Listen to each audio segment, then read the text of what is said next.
આ પૃથ્વી ઉપર તુલસીનો પ્રાદુર્ભાવ એ કાર્તિકી પૂર્ણિમાના થયો છે ને, અને તત્ર તસ્યસ્ય પૂજામ ચ વિહિતા હરિણા પુરા.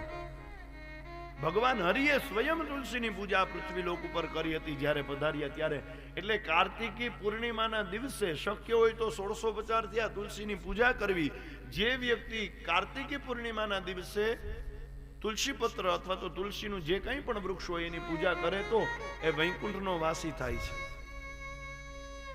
અપુત્રો લભતે પુત્રમ. જેના ઘરે એ દિવસે જો તમે પૂજા કરશો, જેને ત્યાં દીકરો નહીં હોય તો દીકરાની પ્રાપ્તિ થશે. અપુત્રો લભતે પુત્રમ. પ્રિયહીનો લભેત પ્રિયામ. જે વ્યક્તિના લગ્ન નથી થયા, જેને એક કન્યાની ઈચ્છા છે કે જેનું સગપણ ન થતું હોય, એ વ્યક્તિ પણ કાર્તિકી પૂર્ણિમાના દિવસે તુલસી પત્રની અથવા તો તુલસીની પૂજા કરશે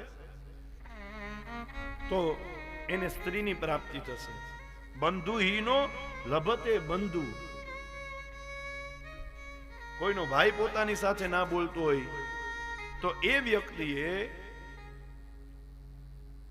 તુલસીના વૃક્ષની પૂજા કરવી તો એના ભાઈ એની સાથે બોલતા થઈ જાય. માત્ર ને માત્ર તુલસી સ્તોત્ર સ્મરણ માત્રેનો પૂજા ન કરો તો કઈ નહીં, પણ બ્રહ્મ વૈવર્ત પુરાણની અંદર